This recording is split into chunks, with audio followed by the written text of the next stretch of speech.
Peace. I'm Queen Elle. I'm an astrologer. I'm a homeschooling mama. I am a nana to three, and I love and am passionate about all things related to astrology. If you want to know how to incorporate your natal chart and all of your placements that you have, not just the big three, the sun, moon, and rising, but all of your placements, how you can use them in a practical way for your everyday life, stick around.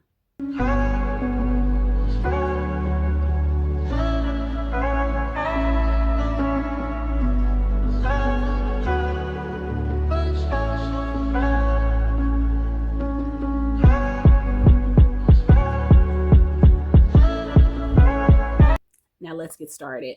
Right now we have Saturn entering Aries, and Saturn's orbit around the sun is 28 and a half years.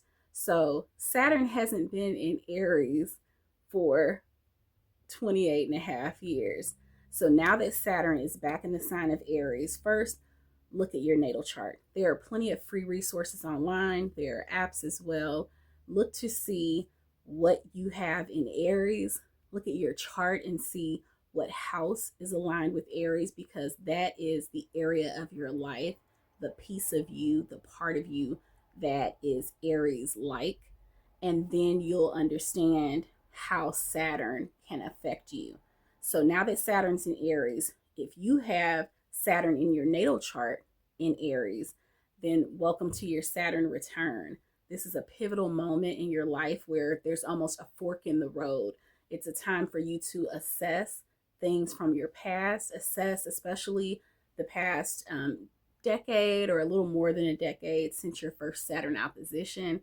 And this is the time for you to make some definitive possible pivots and changes in your life, tweak some things, incorporate boundaries into your life if you haven't done so yet, and to tweak some if you already have some established boundaries that need to be honored even more.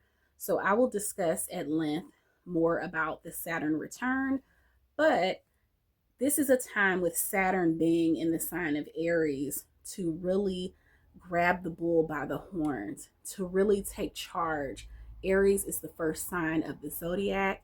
Aries is a cardinal fire sign. That means that there's that take charge leadership energy. Aries is the time of fresh starts, new beginnings. So look at the area of your chart that you have Aries aligned to. That's the aspect of your life that you can take charge, that you can have a fresh start, that you can set up some structure, because Saturn is not just about boundaries, but about structure, about stability, and setting up that structure in your life. So that's the area that you can look at in your life where you can incorporate that structure and those boundaries. Now, at the same time, Saturn is forming a conjunction, a perfect conjunction with Neptune that's taking place on February 20th.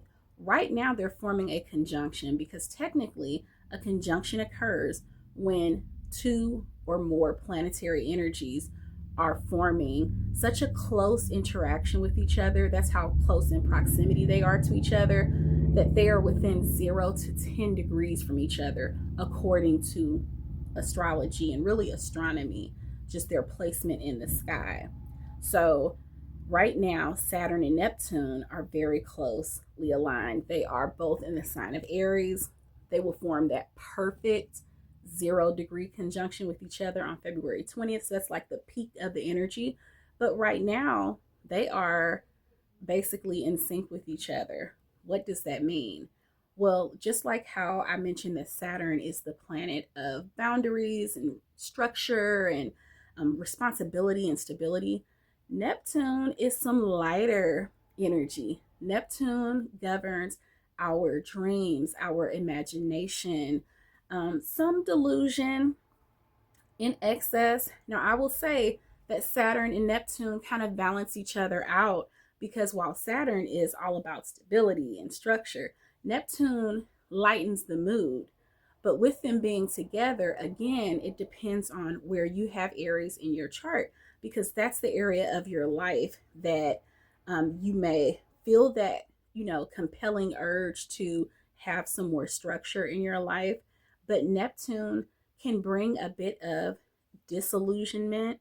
Neptune can have you thinking that things are what they really aren't.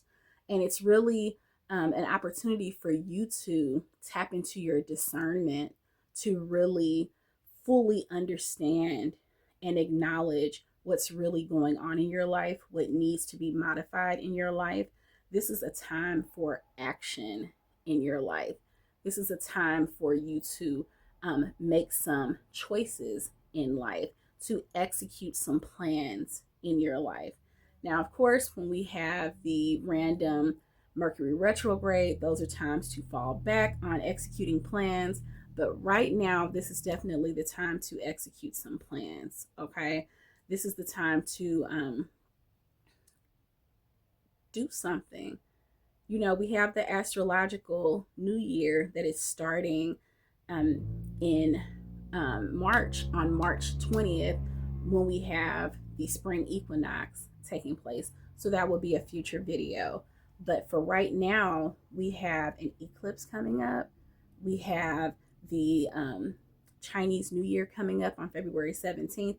All of these things point to fresh starts, new beginnings, really making some choices in your life. It doesn't have to be a major change, but changes, those incremental, small baby steps that will bring you even closer in the right direction to where you want to be in life. I enjoy looking at astrology as a tool, as a resource to help us to better understand ourselves as individuals, but also to help us make decisions in present time based off of our natal chart information, which is our innate blueprint, so that we may optimize our lives. For me, it's all about optimization. It's all about um, doing what would be best suited for you, what would resonate the most with you, because we are all so multifaceted. We are all like onions with tons of layers. And so, this is an exciting time. I'm so happy to be with you today. I'm happy to discuss astrology, which, like I said, is a passion of mine. And it's been a while. So, I'm back. I intend to record future videos. Because I have other things going on in my life, like I mentioned, the homeschooling and such, and homesteading and garden planning, all the things. I will be sprinkling in some videos with that other content as well on this channel, just because I am definitely an astrologer by trade, but I'm also so many other things, as we all are. So if you stuck around this far, thank you. And I look forward to speaking to you again really soon. Peace.